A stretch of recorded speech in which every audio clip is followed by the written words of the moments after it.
Se escucha bien, ¿verdad? ¿No se escucha? ¿Sí? Está en verde. ¿Sí? Ahora sí, ¿no? La formación. Bien, buenas tardes a todos, buenas tardes a todas. Eh, ahora, muchas gracias por asistir a esta segunda conferencia sobre el ciclo que ha organizado el Ayuntamiento de Mérida, la figura de José María, de nuestro ilustre paisano José María de Calatrava. Mi nombre es Juan Carlos López, voy a presentarles al conferenciante, a la persona que tengo aquí a mi izquierda. En primer lugar, agradecer obviamente a Pepe Caballero que haya querido contar conmigo, alguien que estoy tan alejado de los círculos intelectuales y culturales de la ciudad, pues que haya contado conmigo para presentar a alguien como Juan Sánchez, pues se agradece y solo se entiende desde la profunda amistad que nos une hace ya muchos años. El título de la conferencia que hoy vamos a tener el placer de escuchar es Un liberal de todo corazón, José María de Calatrava y las procerosas consolidación del liberalismo español. Preparando esta presentación, que evidentemente va a ser breve porque han venido a escucharle a Juan y no a mí, me venían dos cosas a la cabeza. Primero una sobre José María de Calatrava y otra sobre la consolidación del liberalismo. Recopilando información sobre la presentación, vi la rueda de prensa que dio el concejal Antonio Vélez presentando el ciclo y decía el concejal algo así como que la figura de José María Calatrava había quedado oculta para el estudio o el público en general, ¿no? Y pensaba, yo digo, joder, mira, se ha quedado oculta que hasta hace bien poco, en el Salón de Plenos de nuestro ayuntamiento había un retrato de Fernando VII. Yo cada vez que lo veía le decía a mi querido Rollán, Juan Antonio, ¿cuándo voy a quitar esto? O sea, el rey más felón que ha tenido esta nación, sin duda, porque mira que se han hecho revisiones históricas de otros personajes, entre ellas la de nuestro paisano de Badajoz, que la hizo Miguel Ángel Melón y Lacalle. Pero de este hombre, no siendo el pasado evidentemente objetivo, siempre está en manos de la revisión histórica, no conozco ni una revisión ni una obra historiográfica de Fernando VII en el que se destaque algo bueno de él. Un perseguidor, represaliador de liberales, entre ellos nuestro paisano. Pues hasta hace bien poco ha estado el retrato de Fernando VII allí en nuestro ayuntamiento, en la Casa de la Soberanía Popular de la ciudad de Mérida en este caso. Sí que estaba opacada y silenciada la figura de Calatrava. Y sobre la segunda parte del título de la conferencia que ha elegido el conferenciante, la procelosa consolidación del liberalismo español. A mí se me viene a la cabeza una frase que le leí hace mucho tiempo a María José de Larra, que decía, ser liberal en España es ser exiliado en potencia. Y ahí están los cementerios de Francia y de Inglaterra que así lo demuestran, ¿eh? Porque el liberalismo en España, como todos los que estamos en esta sala sabemos, costó Dios y ayuda a sentarlo, ese proyecto de la ilustración, de la búsqueda de la felicidad, del progreso, de la legalidad. Vivió un siglo XIX que como poco se puede calificar también de proceloso. 5 constituciones, 2 estatutos, mínimo 3 guerras civiles. Costó asentar el liberalismo en España. Luego fue laminado durante el principio del siglo XX, fue por supuesto expulsado y rechazado del imaginario colectivo durante el franquismo. Es bueno hablar de los liberales, es bueno hablar del liberalismo, porque es la base del sistema constitucional en el que nosotros felizmente vivimos y más hoy en día, ¿no? En el espectáculo continuo en el que vivimos, en el que para unos liberales son unos fascistas y para otros serán unos comunistas extremistas. Es bueno hablar de él, es bueno contar con gente como Juan Sánchez, al que voy a pasar a presentar, uno de los grandes conocedores del liberalismo en Extremadura.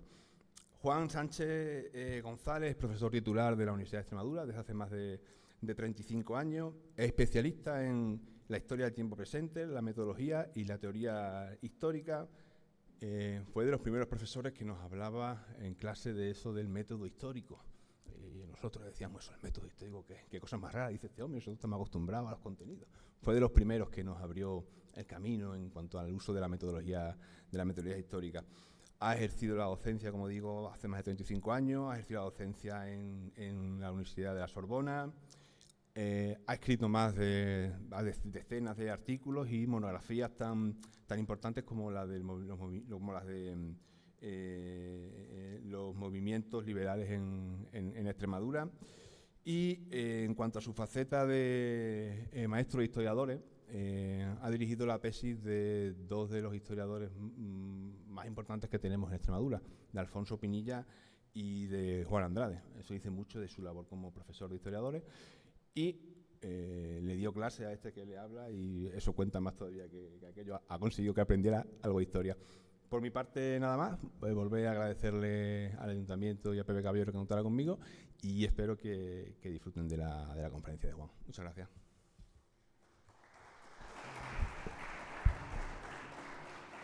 Bueno, pues muchísimas gracias por tus palabras y quiero empezar agradeciendo la invitación que se me ha hecho por parte de Pepe Caballero, que es muy amable y hemos tenido una conversación muy fluida pues, para ver en qué medida, bueno, pues un ciclo de conferencias como este dedicado a José María Calatrava pues tenía el máximo relieve.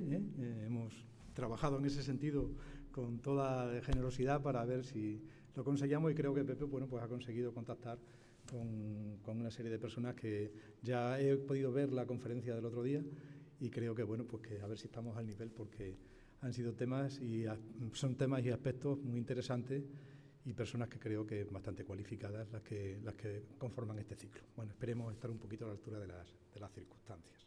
Y también al Ayuntamiento de Mérida, que ha tenido pues la feliz idea, bueno, primero de conseguir de alguna manera que ese famoso cuadro pues esté aquí durante unos meses en el Ayuntamiento y aprovechando eso, pues honrar la figura de Calatrava, que es un emeritense y un extremeño de los más relevantes que ha habido en la historia contemporánea y por lo que he visto en prensa, bueno, pues parece ser que se le va a poner de alguna manera en su sitio o se va a contribuir a que esa relevancia que ha tenido pues se proyecte hacia el futuro, ¿no? Entonces, en ese sentido, pues muy agradecido de poder estar aquí y de participar en un proyecto como este tan interesante.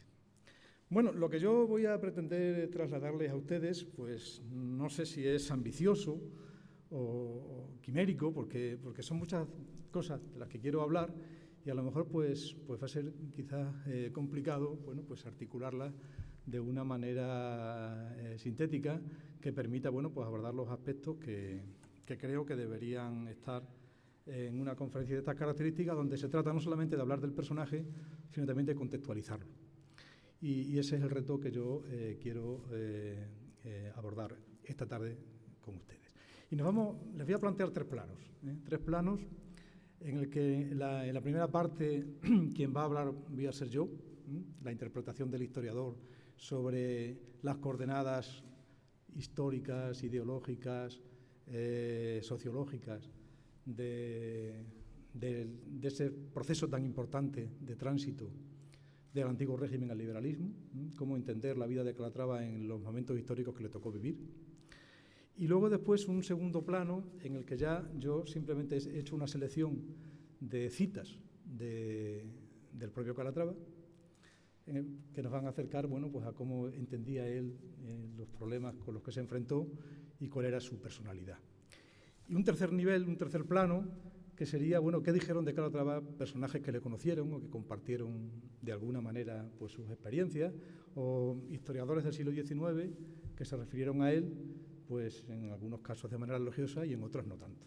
De manera que esos tres niveles son los que yo pretendo abordar con ustedes, a ver qué tal sale, si soy capaz de sintetizarlo y de trasladarles los aspectos más importantes que considero que deben ser tenidos en cuenta.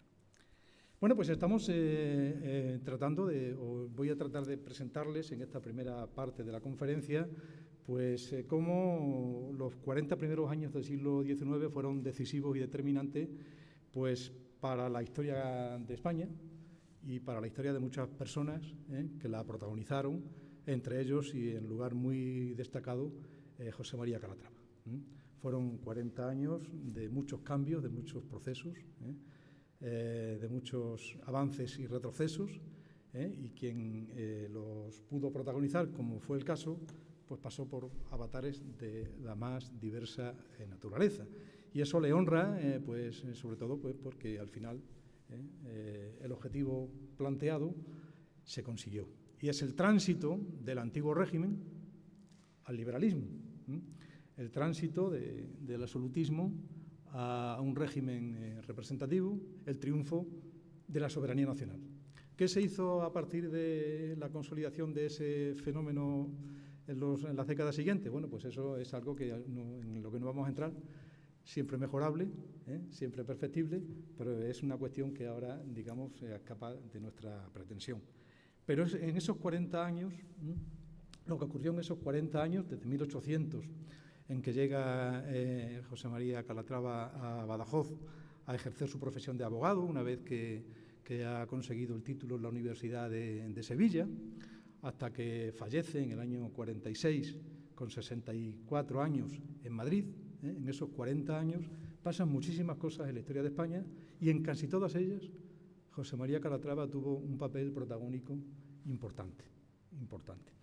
Lo que pasa fundamentalmente, ya he dicho, que es el tránsito del absolutismo al liberalismo, que es el paso de una sociedad y de un modelo social basado en el antiguo régimen, basado en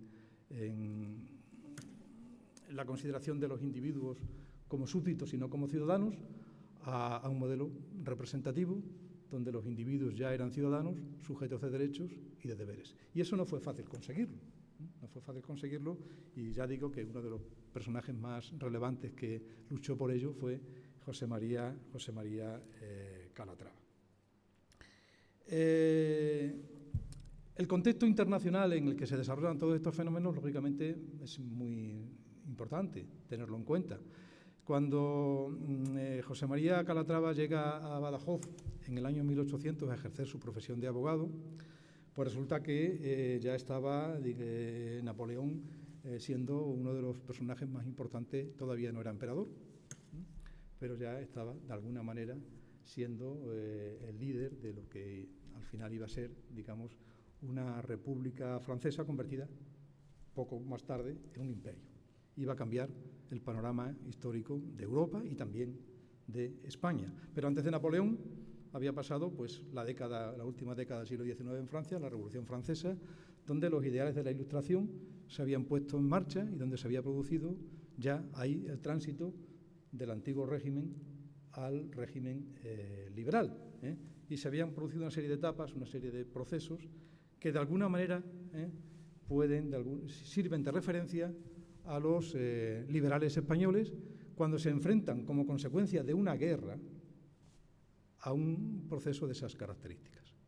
Porque tiene que llegar en 1808, cuando se produce la invasión de la península por el ejército napoleónico, pues para que esos liberales, esos ilustrados, que todavía no habían dado señales de cohesión o todavía no habían sido relevantes históricamente, pues se van a enfrentar a un ejército invasor, y al tiempo que se enfrentan a un ejército invasor van a diseñar un nuevo modelo político, con la referencia de la Revolución Francesa, con la referencia del tránsito que se había producido en Francia del antiguo régimen al liberalismo, teniendo en cuenta que en Francia ya se habían pasado por una serie de etapas, algunas de ellas no deseables para muchos de los liberales, porque después del ensayo de monarquía parlamentaria frustrado, vino la República, después de la República vino, digamos, una fase autoritaria, después llegó, en fin, toda esa experiencia francesa, ya de esa experiencia eran conscientes los liberales españoles, que se enfrentan a un ejército invasor en nombre de un rey que ha abdicado, que está en Francia, se supone que, entre comillas, prisionero de Napoleón, y que, pues que consideran estos liberales pues que es un rey cautivo al que hay que liberar y al que hay que entregar una España ya no absolutista, sino una España liberal, una España basada en una serie de principios radicalmente diferentes. Y para eso va a haber una serie de procesos que lógicamente no vamos a entrar, pero el más importante es que va a haber, digamos, una reunión de Cortes, y en esas Cortes, en Cádiz, se va a diseñar un nuevo modelo político que es el que al final acaba plasmado en la Constitución de 1812, que supone el triunfo de ese concepto revolucionario que es la soberanía nacional. Para eso, lógicamente, hay que estar en Cádiz, hay que ser elegido representante, en este caso, de las provincias que conformaban, digamos, la monarquía española, y Calatrava había conseguido, por sus méritos y por su cualificación como importante jurista y por su contribución en la primera fase de la revolución contra los franceses, había conseguido ese puesto de representante de la provincia de Extremadura en las Cortes gaditanas. Representante suplente. El titular era un reconocido absolutista que renunció a su puesto, el obispo de Orense, pues porque no estaba de acuerdo con el principio de la soberanía nacional. De tal manera que perdió Extremadura al obispo de Orense y ganó a José María Calatrava, un liberal que se destacaría extraordinariamente en los debates constitucionales durante esos 2 años hasta que finalmente se aprobó la Constitución y se convirtió en uno de los líderes de esas Cortes de Cádiz y en uno de los parlamentarios más importantes. De tal manera que José María Calatrava fue uno de los principales impulsores de la primera Constitución liberal española, que fue la Constitución de 1812.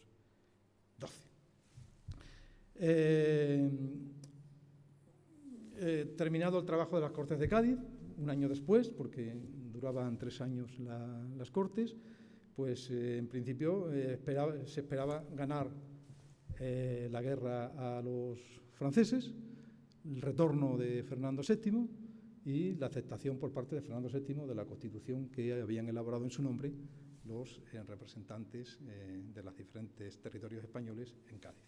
Como saben, eso no fue lo que sucedió. Cuando llega Fernando VII va a suceder justamente todo lo contrario, va a rechazar convertirse en un rey constitucional y como consecuencia de ello, bueno, pues viene, digamos, una etapa de vuelta al absolutismo que va a suponer que quienes trabajaron por cambiar ese modelo en nombre de Fernando VII, pues van a sufrir la persecución, van a sufrir la cárcel, van a sufrir una deportación, en el mejor de los casos, hasta que unos años más tarde, en 1820, como consecuencia de un levantamiento militar, pues el rey Fernando VII, por el que se había hecho la revolución, o sea, porque el que se había hecho la Constitución, pues va a rechazar, o sea, y la rechazó, va obligado por las circunstancias a marchar el primero por la senda constitucional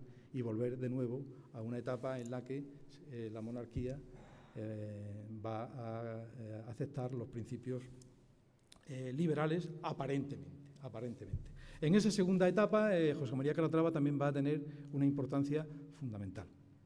Había estado preso durante 6 años en Melilla, vuelve a ser representante en Cortes por la provincia de Extremadura y va a tener también un gran papel en las Cortes del trienio.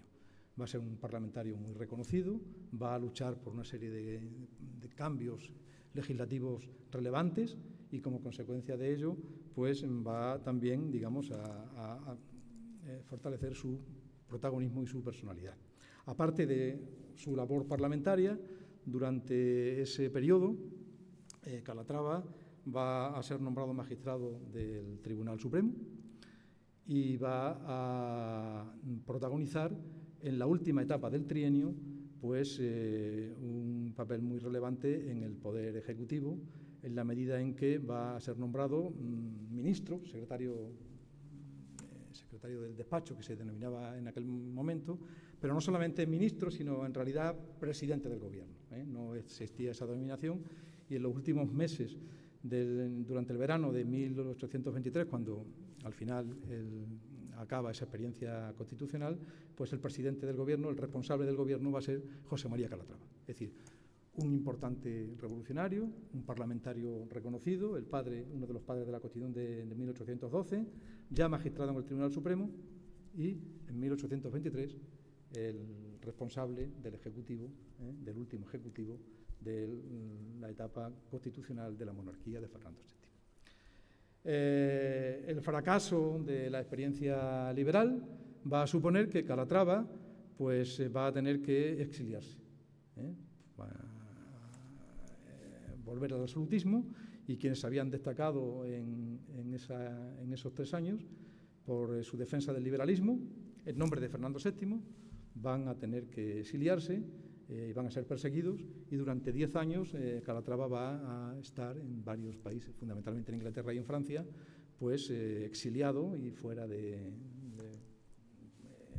España y de la posibilidad de participar activamente en la vida política española. Si bien desde el exilio pues va a trabajar extraordinariamente pues, por la vuelta del liberalismo, pues con las conexiones que tenían los exiliados y con una serie de trabajos y una serie de aspectos que desarrollaron entre ellos, que pudieron facilitar la vuelta del liberalismo a España. No sucedió como en 1820, hubo que esperar a la muerte de Fernando VII pues para que, digamos, volviera de alguna manera la posibilidad de cambiar el régimen absolutista y de implantar un régimen, si no liberal, tendente al liberalismo. Fue lo que sucedió en 1834, cuando, tras la muerte de Fernando VII, como saben, Calatrava y los exiliados pueden volver a España y se inicia una nueva etapa en la vida de nuestro personaje. Retoma su puesto en el Tribunal Supremo, no participa en la primera etapa en las Cortes, porque las Cortes que se crean se hacen con un diseño diferente al de la Constitución del 12, con el modelo del Estatuto Real de 1834, que era una cosa un poco descafinada en relación con los principios del liberalismo defendidos por digamos, los prohombres liberales, y como consecuencia de un movimiento revolucionario, del motín de la Granja, la regente en ese momento va a nombrarle de nuevo presidente del gobierno, de manera que asume otra vez un puesto muy relevante al frente del sistema político español. Durante 1936-37, José María Calatrava va a presidir un gobierno que va a estar basado en la recuperación de la Constitución de 1812 y en la convocatoria de unas elecciones constituyentes para cambiar esa Constitución de 1812 y elaborar una Constitución diferente que, en principio, pudiera asentar ese liberalismo que con la Constitución del 12 pues se vio que era muy difícilmente,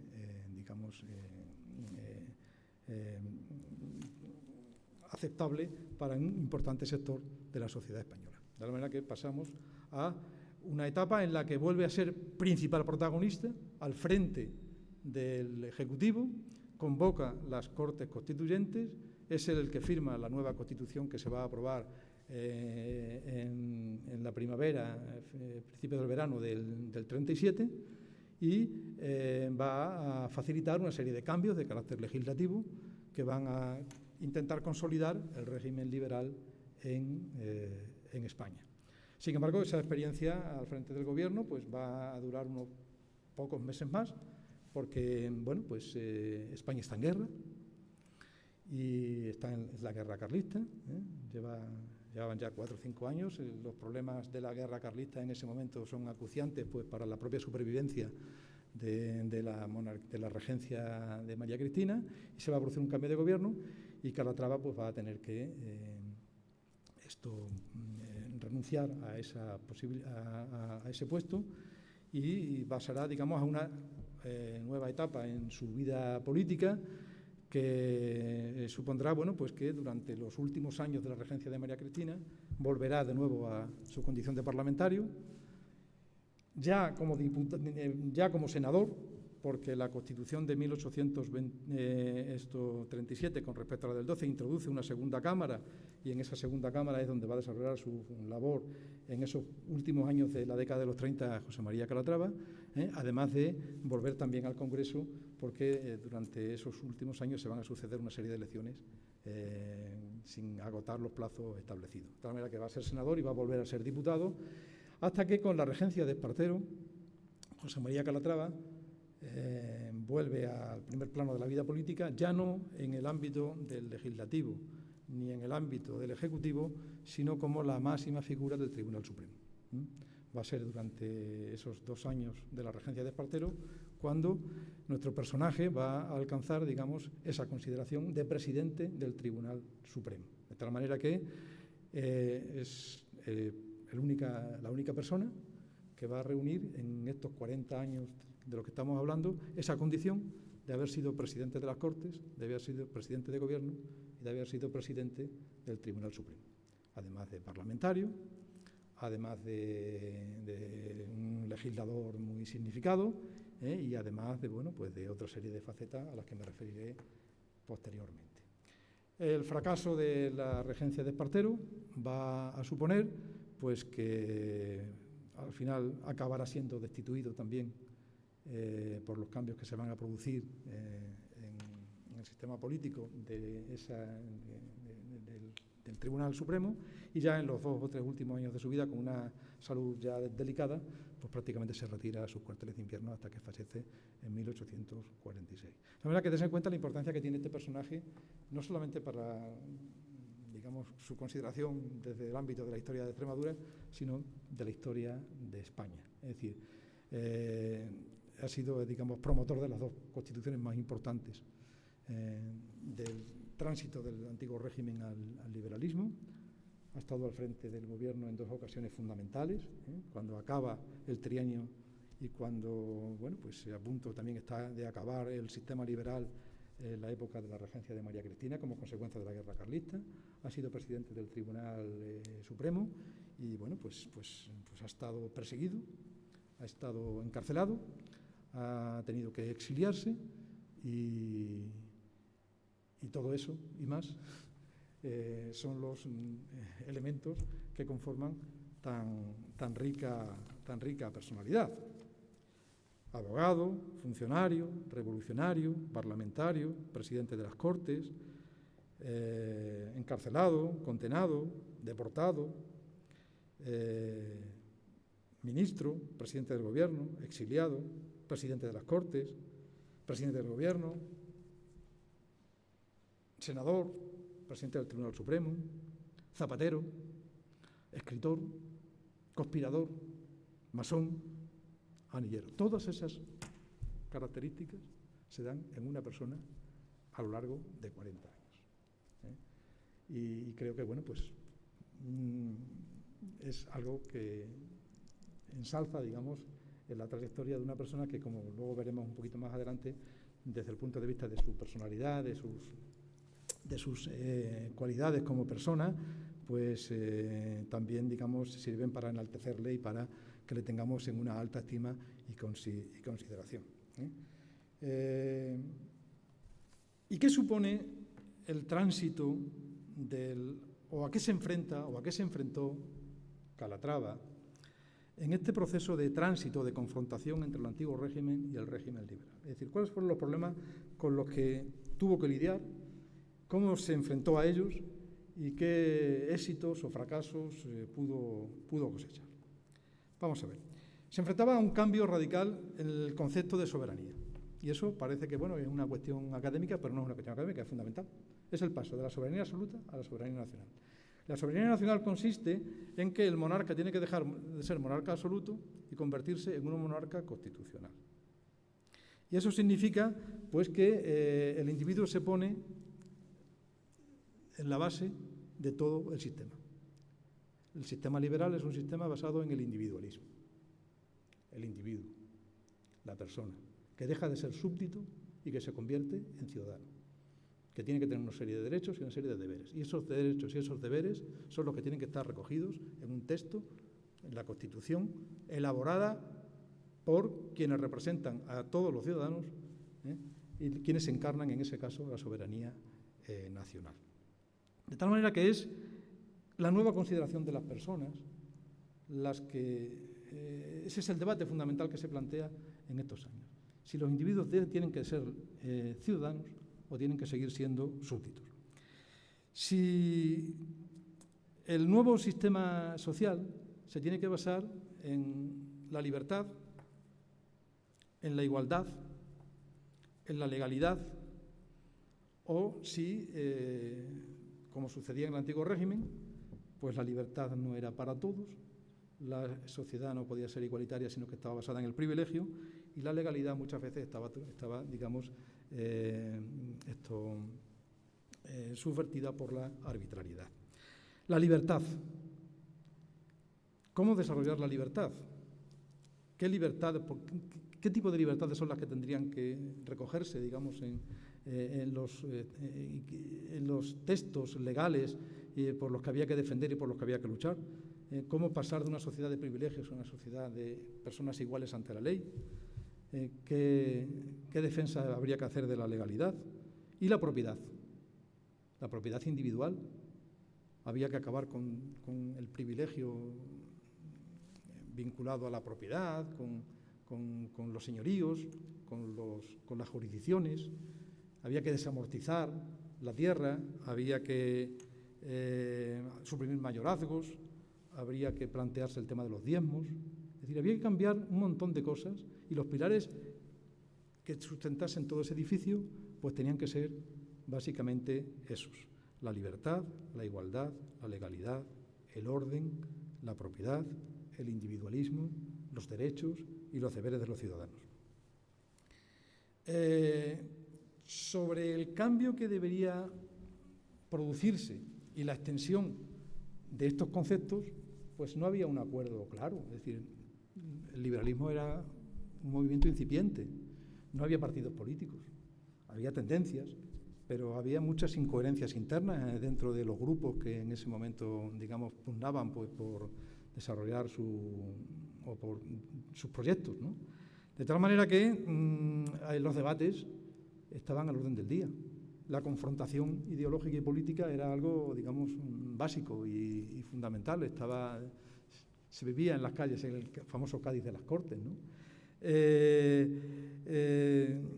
La confrontación era muy fuerte entre reaccionarios y revolucionarios. Había sectores absolutistas y sectores exaltados dentro del liberalismo. Todavía no existía el partido moderado, el partido progresista.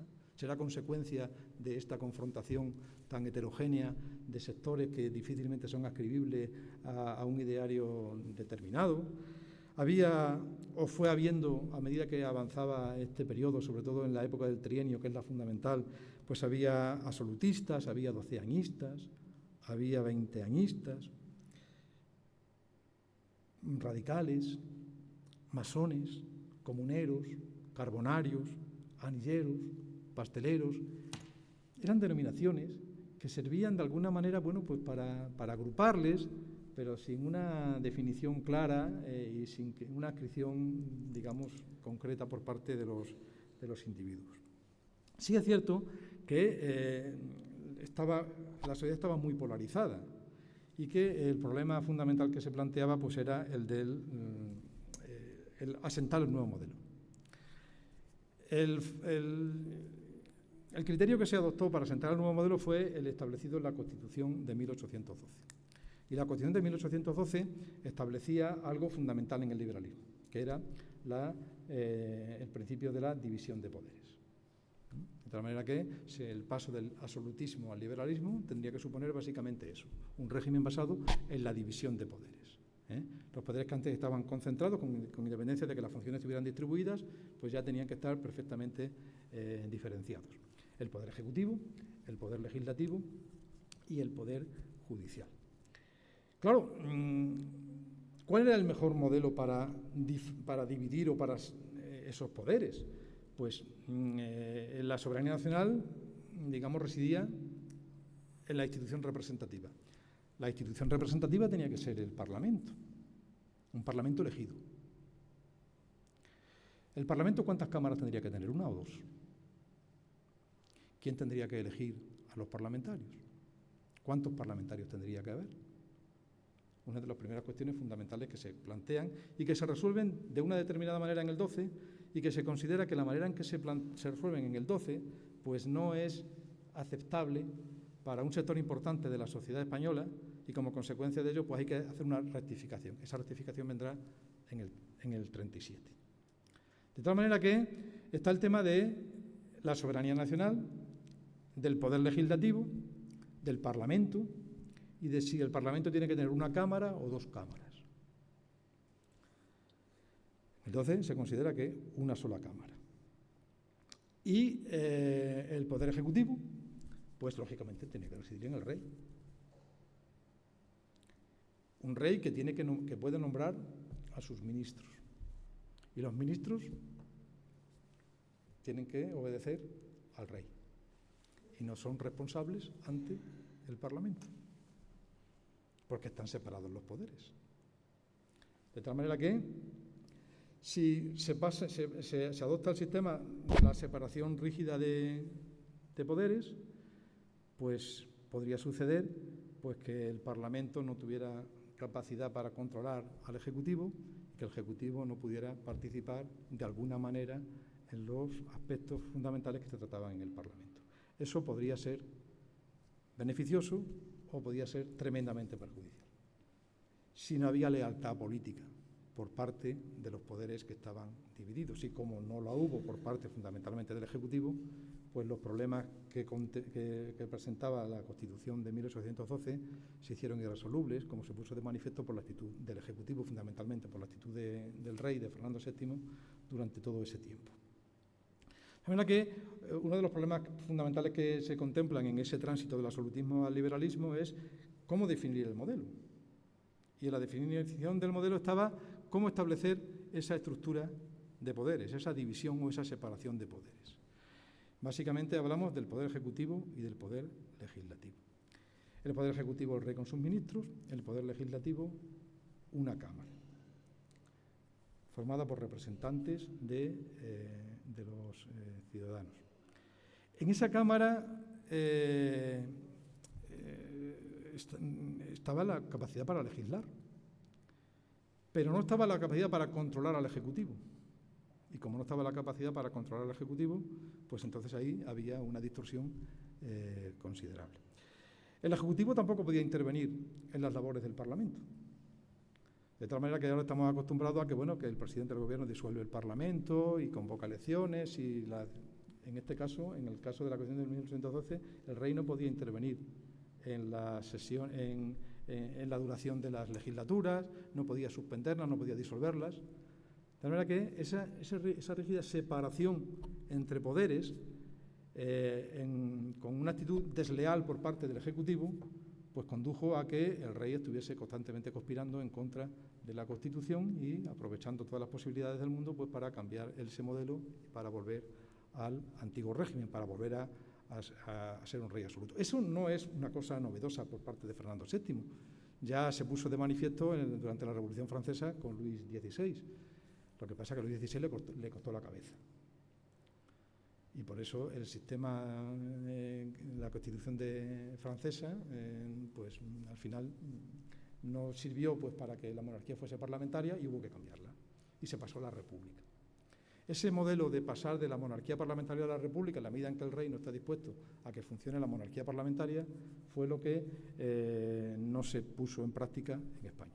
En España el rey fue tan desleal como su familiar francés, pero, digamos, esa deslealtad pues, le mantuvo en el trono, aunque tuviera que cambiar, dependiendo de las circunstancias, de planteamiento, unas veces en contra de la Constitución y persiguiendo a los liberales, y otra cosa, marchando él, el primero y francamente, por la senda constitucional, pero siempre temiendo los liberales la conspiración del rey para la vuelta al antiguo régimen. Fue lo que sucedió en el verano del 23, fue lo que sucedió a la llegada en 1814, después de que el ejército español hubiese triunfado sobre el ejército napoleónico.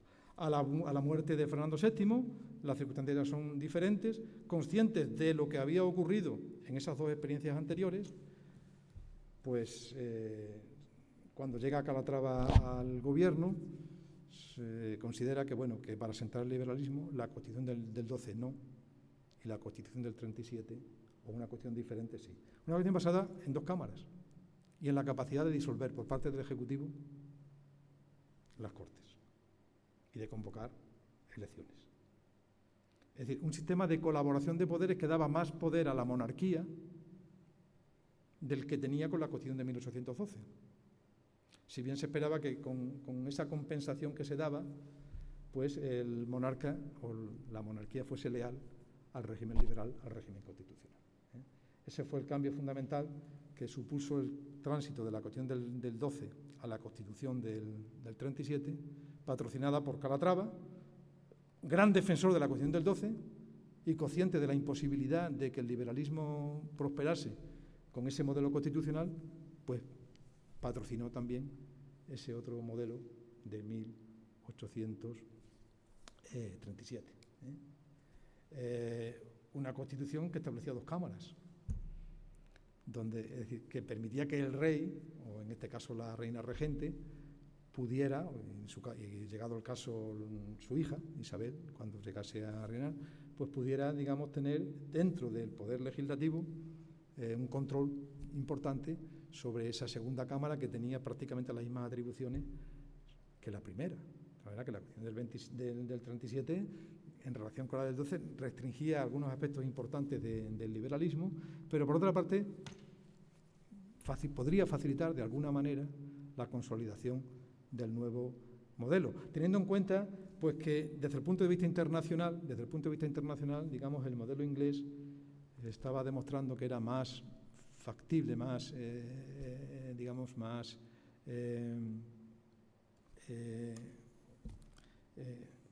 versátil que el modelo francés en el que se inspiraba la Constitución del 12, teniendo en cuenta que el modelo francés produjo lo que produjo los 2 años después del estallido de la Revolución y que evolucionó hacia una república, digamos, autoritaria, y de la república se pasó, bueno, pues las siguientes fases hasta llegar al imperio napoleónico como consecuencia de esa revolución.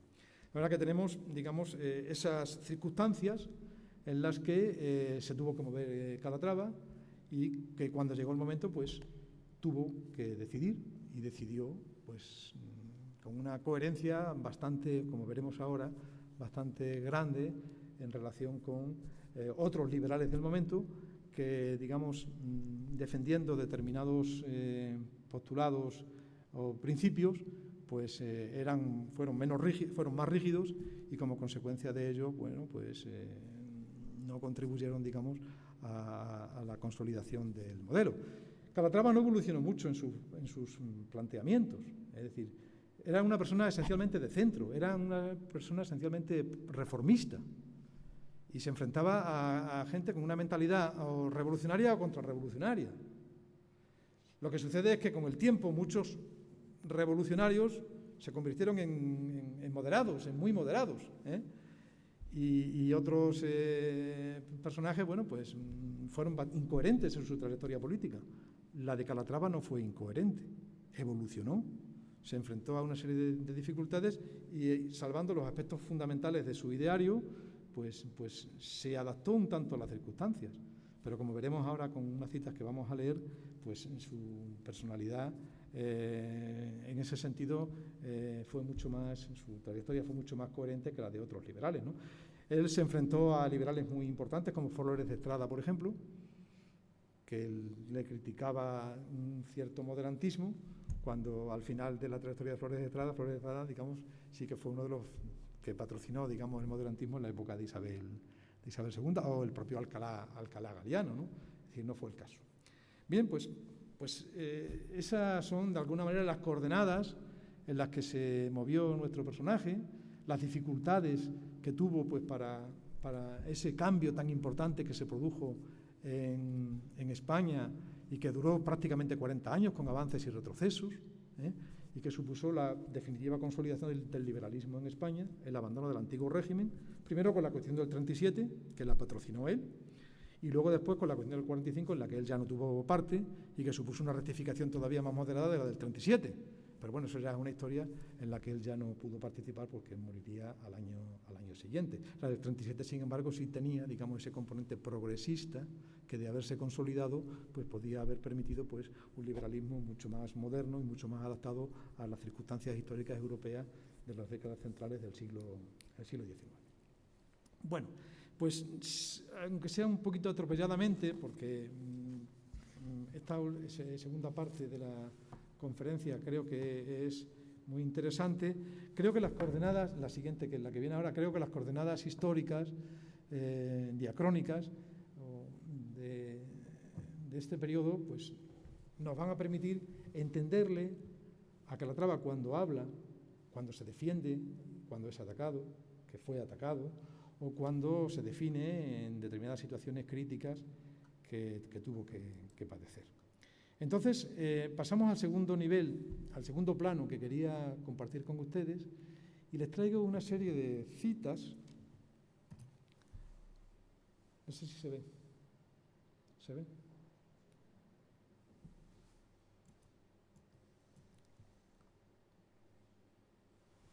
No sé, sí, es que yo no veo nada.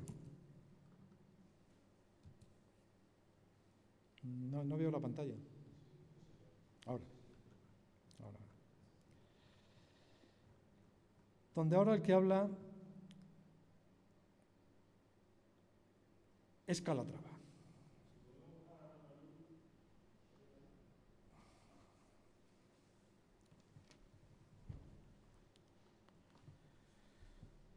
Dice Calatrava en 1810: como hemos nacido en la opresión, las primeras ideas de libertad parece que nos deslumbran y ofenden nuestros ojos. Habituados desde la niñez a ver la libertad del ciudadano hecha el juguete de la arbitrariedad y violada continuamente la ley por una justicia corrompida, hemos llegado a consagrar los abusos y mirarlos como leyes. Y creemos hoy que no pueden ser cortados de raíz sin trastornar todo el orden de las cosas. Es decir, la dificultad de enfrentarse a una mentalidad y a un sistema como el sistema absolutista, que era el que había que abandonar. Esto es un extracto también de un discurso de Calatrava en las Cortes de 1820, en un momento en el que algunos diputados, bueno, pues defienden su criterio sobre la libertad de prensa que se está planteando en esos momentos y que, bueno, pues después de defender sus criterios, pues fueron, digamos, acosados por algunos sectores en el propio Parlamento y fuera del Parlamento. Se dicen liberales, infames. El liberal respeta la Constitución, obedece las leyes, es esclavo de ellas y enemigo de los déspotas. El que no obedece la ley no es liberal, no es ciudadano, es un malvado.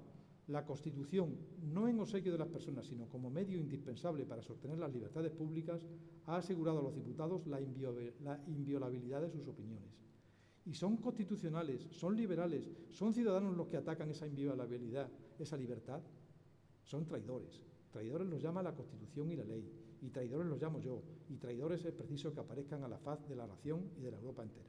Traidores son los que coartan la libertad a las Cortes y traidores los que turban la tranquilidad de sus sesiones. Es decir, defendiendo el orden, defendiendo la legalidad, defendiendo la Constitución. Ya he dicho que, bueno, pues fue la primera vez que fue ministro y presidente del gobierno, sin serlo formalmente, fue en ese verano del 23 donde, bueno, pues España estuvo a punto donde al final fracasó la experiencia constitucional del trienio, ¿no? Y él aceptó, digamos, ese cargo, ¿no? Ese cargo con un rey que estaba traicionando a su propio gobierno y a la propia Constitución y al propio país. Estaba conspirando con un ejército francés para que restaurara el absolutismo. Apenas he recibido en mi vida una pesadumbre mayor, ni apenas ha habido disgusto que haya consternado más a mi familia, porque todos consideramos, desde luego, que en las críticas circunstancias presentes no podía excusarme como la primera vez. Una primera vez que se le ofreció ser ministro y lo rechazó, sin dar lugar a que mis conciudadanos me mirasen como un egoísta que no consultaba sino su tranquilidad o como un cobarde que en aquella época de peligros rehusaba comprometerse. Preví en toda su extensión los males y amarguras que me aguardaban en el ministerio y que iba a perder hasta la reputación, pero creí que debía a la patria el sacrificio de todo y me resolví hacerlo si el rey persistía. Acepta un cargo que sabía pues, que estaba condenado al fracaso y que iba a suponer, digamos, su propio descrédito. Lo que elevaba infinitamente la acción de los ministros, lo que los reducía, era el tener a la cabeza de aquel gobierno al enemigo más encarnizado del gobierno mismo. El principal conspirador contra el sistema, el más empeñado en frustrar cuanto intentaban, era el propio rey de quien dependían, a cuya aprobación tenían que someter todos sus proyectos y a quien debían comunicar todos sus secretos y noticias, aun conociendo que se prevalía de estos avisos para inutilizar cuanto hacían o proyectaban. El rey y sus ministros, el poder ejecutivo. El rey estaba de acuerdo con los invasores y con los enemigos internos, y sin embargo los ministros tenían que disimular que lo sabían y despachar con él como rey constitucional. La ley, el honor y los juramentos les impedían dejar de serle fieles. La ley mandaba respetar su persona como sagrada e inviolable, y eximiéndole de toda responsabilidad, obligaba a cerrar los ojos sobre todos sus actos privados, sin dejar otro arbitrio que el de impedirlos por los medios indirectos que pudiese. A esto se enfrentaba Calatrava en su condición de presidente del gobierno en los últimos meses de la experiencia constitucional del trienio. Y por eso recibió duras críticas de Álvaro Forés de Estrada, con el que tuvo una controversia muy importante cuando ya estaban en el exilio, ¿no? Álvaro Forés de Estrada le achacaba, bueno, pues que se había perdido, digamos, la batalla contra los franceses, contra el ejército francés de los 100.000 hijos de San Luis, que había vuelto al absolutismo porque ese último gobierno que él presidía, Calatrava, no estuvo a la altura de las circunstancias. Quien tenía que haber sido presidente del gobierno, según Forés de Estrada, era él, que estaba previsto, de hecho había sido nombrado previamente, pero que hubo una circunstancia en la que ahora no me voy a detener y que hizo que Forés de Estrada, nombrado ministro antes que Calatrava, al final fuera destituido sin llegar a alcanzar, digamos, esa consideración, ¿eh? Entonces, digamos, ahí hay un componente personal de enfrentamiento que ayuda a entender esta polémica que tienen en el exilio Álvaro Forés de Estrada y Calatrava. Y se defiende Calatrava de la siguiente manera. Mienten una y mil veces cuantos han osado y cuantos osaren ofender la fidelidad del último ministerio, sacrificando la verdad de los hechos más evidentes y notorios. Pueden los exministros haber sido desgraciados en sus esfuerzos, pueden no haber estado acordes en algunos puntos, pueden haber cometido desaciertos, pero ni han cometido los que les han imputado, ni dejaron de hacer cuanto alcanzaron para llenar sus obligaciones, ni han cedido ni ceden nadie en patriotismo. Y aquí se confiesa: todo lo he perdido por la causa de la libertad. Solo me queda el honor y el justo título a que mis conciudadanos no creen que me he hecho indigno del buen concepto les he debido hasta ahora. Y eso trata usted de quitármelo, le dice a Forés de Estrada. Yo no conozco más que un partido libre en España, compuesto en general de todos los liberales, de todos los que aman la libertad pública con más o menos calor, con alguna diferencia en el modo de entenderla, o variando en la opinión sobre los medios de asegurarla. A este partido he pertenecido yo siempre desde que empecé a pensar, y por conocérseme muy firme en él, se completó la ruina de la casa de mis padres. Se me contó entre los patriotas en las Cortes de 1810 a 1813. Se me encarceló y designó para el cadalso en 1814. Se me tuvo en un presidio hasta 1820. Y se sumió a mi familia en la miseria. Me volvió a honrar mi provincia con un nuevo nombramiento. Me honraron aquellas cortes y las siguientes. Debí aprecio y confianza a patriotas de unas y otras denominaciones. Naufragué con la libertad de la nación después de haber hecho cuanto alcancé para salvarla.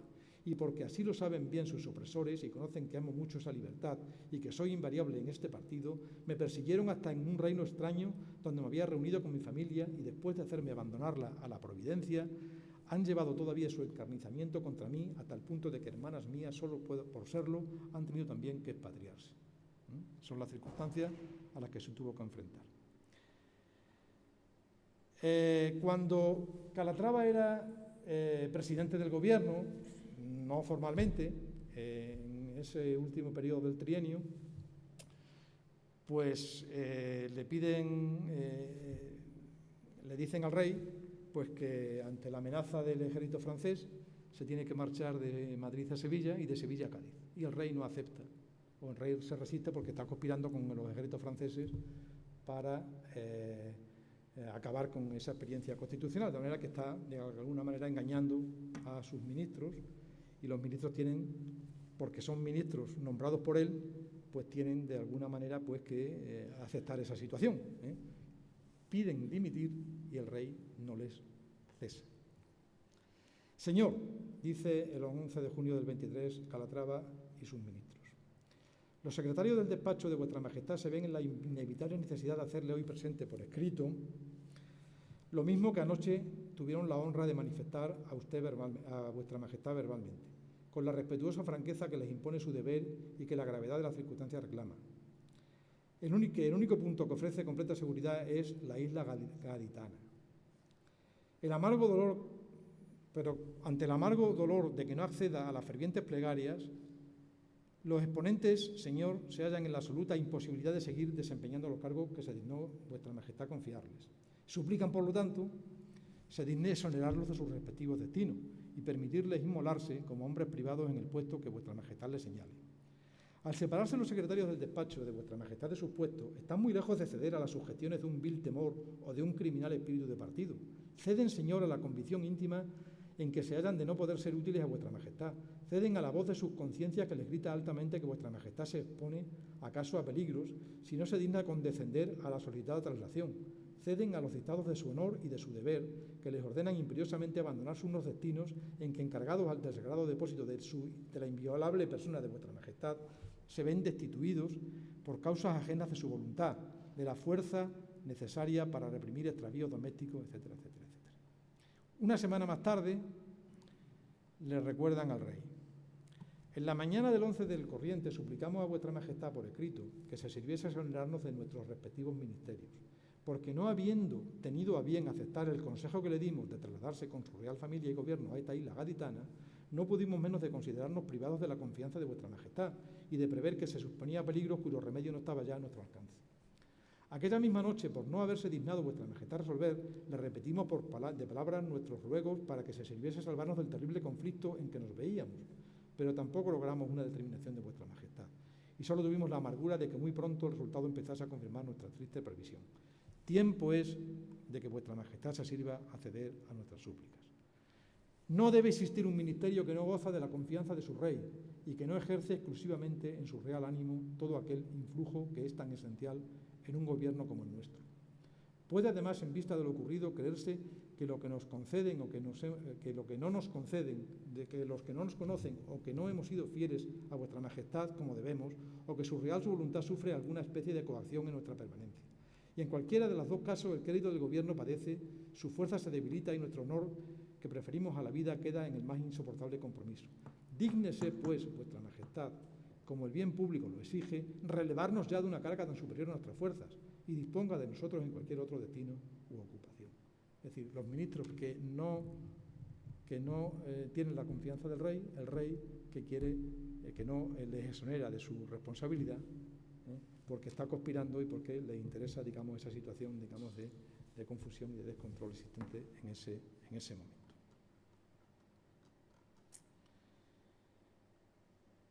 Y como presidente del Tribunal Supremo, pues, digamos, aquí refleja también, digamos, su criterio sobre lo que tendrían que ser los jueces en ese periodo. Amor a la patria, de la cual somos y para la cual existimos. Disposición a sacrificarnos por ella, si necesario fuere. Fidelidad a la tierna Isabel y en su augusto nombre a la regencia provisional del reino. Eficaz adhesión a la Constitución vigente de la monarquía y religiosa observancia de sus disposiciones. Estos, que son los primeros deberes sociales de todo español, son además una sagrada deuda de gratitud para los jueces. Al trono debemos el honor de nuestra investidura, a la Constitución la garantía de nuestra independencia y el alto carácter de ejercer uno de los poderes del Estado, y a la regencia provisional el que esta garantía se haya hecho efectiva y fijándose al fin la suerte de los jueces por medio del decreto del 16 de octubre último. es decir, la defensa de la legalidad y de la Constitución. Bueno, pues si esto es, y ya estoy terminando, pues lo que decía Calatrava, ese segundo plano de sus manifestaciones, de sus impresiones, pues lo que de él dijeron sobre su personalidad, pues también puede resultar interesante pues para acabar para, digamos, contextualizar y definir bien el perfil personal, humano y político de José María Calatrava. Se decía en un folleto muy crítico con los diputados gaditanos de ese momento, en 1821. Me gustan todavía más su lógica que su jurisprudencia. No gasta jamás anteojos, ni gorro, ni cosa que lo valga. Concibe las cosas clarísimamente y se explica con la misma claridad y concisión, sin pizca de circunloquios ni florilegio, como ciertos señoritos que todos conocemos, los cuales tienen la singular habilidad de ponerse a entonar un solo de flauta de 5 cuartos de hora con tantos bemoles y sostenidos que se queda uno encantado y a poco rato dormido, sin haber podido comprender ni una jota de su deliciosa música. Ese no era Calatrava. Tiene rasgos de elocuencia varonil y bastante noble. Es grave en el decir, firme en sostener lo que parece justo, más convendría que depusiese un poquito de aquel ceño, y cosa que tiene porque sería entonces uno de los diputados que andarían de nones. Es bajo, doble, serio, bien formado y trigueño. En otro folleto de 1823 también se habla de las cualidades personales del parlamentario Calatrava. Arrestado al regreso de Fernando, fue condenado al exilio y recluido en Melilla. Liberado y reelegido en las Cortes, reapareció allí en 1820, con las mismas opiniones y devoción que había mostrado anteriormente. Esta sesión enriqueció su reputación y su servicio y lo hizo muy querido por los exaltados. A su talento oratorio se sumó su profundo conocimiento de la jurisprudencia, la mejor fuente de instrucción de la que puede extraerse un legislador. Era de baja estatura, pero corpulento, tenía la espalda encorvada, un porte serio y tez morena. Uno de los periodistas más radicales de aquella época, Félix Mejía, que escribió un libro utilizando, digamos, al editor, porque estuvo perseguido y además muy crítico con la mayor parte de los políticos del trienio, pues hizo un retrato de Calatrava muy interesante que quiero compartir con ustedes. Liberal de todo corazón y liberal de los que, si hubiera habido muchos, otro gallo le hubiera cantado la libertad. Tenía algunos resabios de principista, porque era muy difícil en un congreso todo de esta secta, por la parte liberal, no tocase algún tanto de esa manía. Pero se salía alguna vez del círculo. Los principios no son de ningún tiempo, y en tiempos de revolución no son del caso las leyes hechas para los tiempos de calma, porque son dos tiempos distintos, que hacen dos distintas naciones. Y así las revoluciones son crisis extraordinarias que piden medidas extraordinarias. Calatrava respiraba sinceridad en todos sus discursos. El espíritu de partido que lo alucinaba alguna vez jamás lo llevó a sabiendas hasta el mal conocido. Veía la necesidad de la reforma y la imposibilidad de realizarla. Esa frase le define muy bien el momento que estamos tratando. Y aquí sus apuros. Se veía a su alma sufrir en este contraste y hay pruebas tan claras en sus discursos de esta fatal situación que se podría por ellos pintar su alma, tal como es, sin que le faltase un perfil o un lineamiento. Veía la necesidad de la reforma y la imposibilidad de realizarla.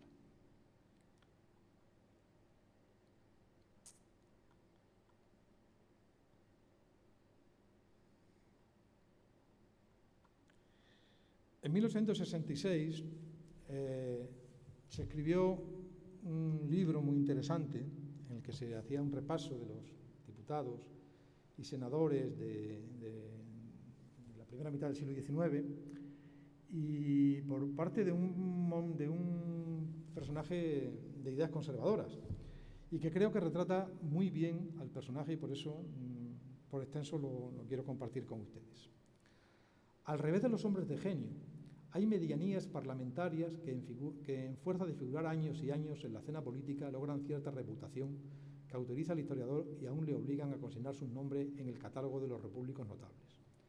Tal no sucede con don José María Calatrava, uno de los diputados de más importancia en los parlamentos españoles, no por sus altas cualidades de orador, sino por su instrucción, por su talento, por su consecuencia política y por el distinguido lugar que ha ocupado en la Revolución de España. Hemos insinuado ya que Calatrava no era un gran orador parlamentario, porque carecía de esa elocuencia brillante, hija de la imaginación o del sentimiento. Apenas hallarán en sus peroraciones una imagen poética, un pensamiento sublime, una frase delicada, una idea bella y deslumbradora. Sus discursos, nutridos de doctrina, sobrios de palabras, lógicos, ordenados y concretos, gozaban siempre el privilegio de llamar la atención, no por lo vehementes y elevados, sino al contrario, por la sencillez, por la naturalidad, por la persuasión que respiraban. En eso, digamos, se establecía la contraposición con muchos políticos de aquel momento, bueno, pues que, digamos, eran más demagogos o utilizaban, digamos, discursos menos coherentes o más ideologizados. Acérrimo defensor del Código de 1812, comprendía, sin embargo, en la segunda época constitucional, lo mismo que en 1836, siendo presidente del Consejo de Ministros, que era preciso salirse del círculo legal trazado por la Constitución y adoptar el despótico sistema de las medidas extraordinarias. Hombre de principios fijos, conocía y confesaba, sin embargo, que con la exacta observancia de aquel código, del 12, no podía seguir adelante en la revolución. Y luchaba y se desvivía por ser a un tiempo hombre de orden y revolucionario. Una de las tensiones más importantes que se vivieron en aquella época. Más político que filósofo, en la segunda época constitucional dejábase arrastrar por el espíritu demagógico. Estaba hablando un conservador, refiriéndose a Calatrava, que saltaba entonces muchas cabezas, si bien su amor a la Constitución y su severidad y fijeza de principios de orden y justicia hacíanle vacilar algún tanto, y su templanza y rectitud contrabalanceaban en parte los esfuerzos anárquicos de los más exaltados. Así es que vacilaba y ponía en contradicción sus ideas y sus hechos, pues como Argüelles y otros doceañistas sentía la necesidad de las reformas y palpaba la imposibilidad de llevarlas a cabo. El gran problema del reformismo en el siglo XIX. Es preciso hacer justicia al señor Calatrava, que si bien revolucionario de ideas, condenaba indignado todo hecho anárquico. ¿Se acuerdan de la cita que veíamos cuando defendía, digamos, la libertad de expresión de los diputados y la inviolabilidad de los diputados en el trienio? Es preciso hacer justicia al señor Calatrava, que si bien revolucionario de ideas, condenaba indignado todo hecho anárquico, toda manifestación ilegal y revolucionaria contra el gobierno establecido, contra la observancia de la Constitución y el libre juego de las instituciones. Digno de recordarse aquí el corto y sentido discurso de Martínez de la Rosa. Otro, y ya termino, quedan dos referencias, es un folleto que se publicó en 1870 por uno que siendo español no cobra del presupuesto, y que se refería a los ministros en España y entre ellos a José María Calatrava. Don José María Calatrava, hombre que logró un gran prestigio y un poderoso ascendiente en la Cámara, en fuerza de constancia y de trabajo, acreditando siempre talento, instrucción y consecuencia política. No se distinguían sus discursos por lo florido del lenguaje, en eso coinciden, ¿no?, pero se recomendaban por su severidad, por su claridad, por su sencillez, cualidades que si no cautivan desde el primer momento, llegan a hacerse muy apreciables y hasta rivalizan con aquellas otras que fascinan y conmueven, pero no convencen. Era Calatrava un hombre en quien dominaban dos tendencias, la tendencia revolucionaria y la tendencia del orden. Y he aquí el problema que intentaba resolver, sin que desconociera que la práctica de los principios democráticos en absoluto y sin restricciones es ocasionada a turbulencias y a producir situaciones anárquicas. Calatrava es una nueva prueba de que la rigidez de los principios absolutos debe subordinarse a otros principios de discreción y de prudencia. Perteneció este hombre ilustre a la gran trinidad del Partido Progresista. Perteneció a esa clase de hombres políticos de acrisolada honradez, que se conocen con el nombre de doceañistas. Las luchas civiles y las pasiones políticas fueron para él, como para otros, obstáculos insuperables. De otro modo hubiera Calatrava contribuido a hacer feliz a España. Publicamos su retrato en el libro, porque es uno de los pocos ministros que la posteridad apreciará. Y ya, por último, ya termino de verdad, pues ya en 1927, periodista muy importante de aquella época, Fernando Soldevilla, escribe un libro sobre personajes del siglo XIX relevantes y creo que le retrata perfectamente. El nombre de tan ilustre patricio no fue tan popular y conocido como los de otros hombres que no valieron más que él, y esto obedeció a que Calatrava no actuó nunca de jefe de partido, de grupo ni de grupito. Todo lo que fue lo debió a su mérito personal y no transigió jamás con la multitud de políticos de segunda y tercera fila que rodean y forman la pandilla a determinados personajes, los cuales no supeditan a las exigencias de aquellos que, fingiendo acatar su jefatura, lo que hacen es explotarlos y a veces comprometerlos. Una inteligencia clarísima, un espíritu recto, justiciero y ecuánime, una dignidad no torcida ni humillada por el interés ni por la ambición, un exquisito sentimiento de bondad, un noble y generoso patriotismo y una modestia mayor aún que todas estas altas condiciones. Tal es, en breves líneas, el retrato de José María Calatrava. Bueno, el retrato de José María Calatrava lo tienen en el ayuntamiento y creo que esta última frase, este último párrafo, define muy bien o complementa muy bien ese retrato que tienen en el ayuntamiento, pues que donde se ve, bueno, pues su físico, pero el alma de José María Calatrava creo que está muy recogida también en este retrato que hace Fernando Soldevilla con esta cita que le he traído a colación. Esto es lo que quería compartir con ustedes. No sé, eran muchas cosas las que quería transmitirles y no sé hasta qué punto, bueno, pues algunas cuestiones quizás no han quedado suficientemente claras porque había aspectos concretos que puntualizar.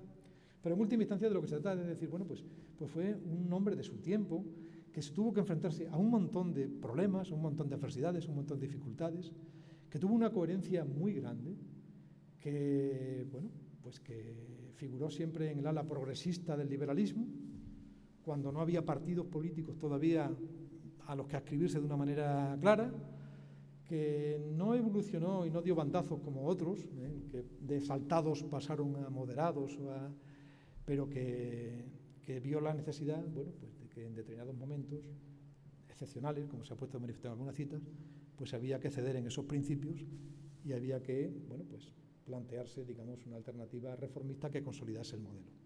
Lo intentó en frente de las adversidades que supuso, pues, tener, digamos, a un poder, el poder ejecutivo, hostil siempre, digamos, a la voluntad que encarnaba la soberanía nacional, encarnada en el Parlamento por la soberanía nacional.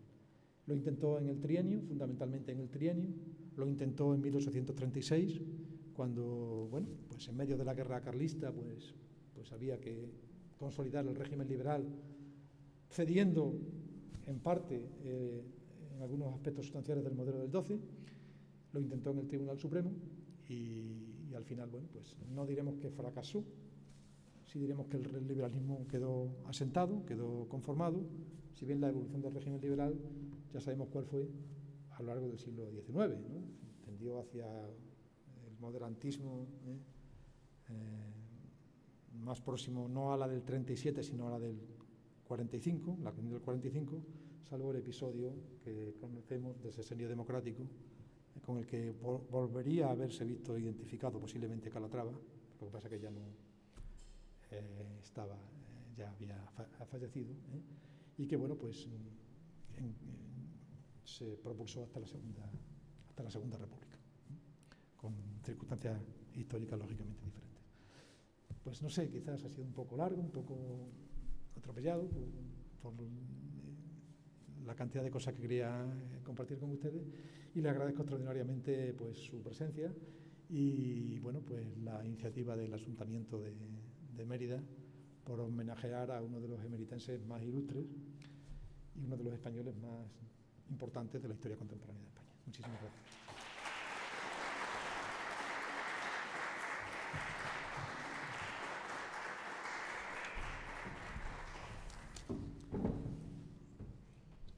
Bueno, pues agradeciendo de corazón la colaboración de Juan Sánchez, no ya explicándonos lo que se le había encargado, la figura de José María de Calatrava liderando el liberalismo español del 19 y el arranque del sistema liberal.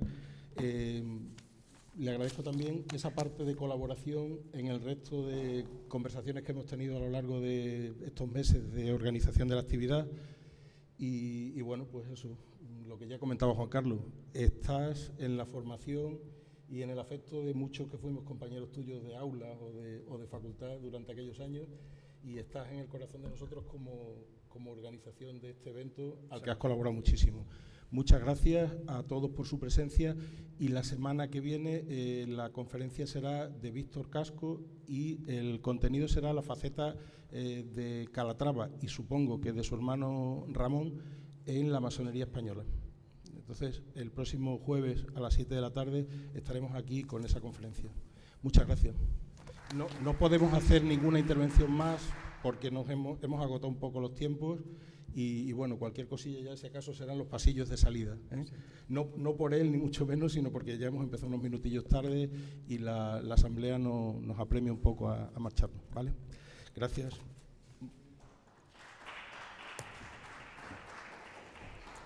Sí, muy largo. Enhorabuena, está fenomenal. Sí. Que había una oferta más.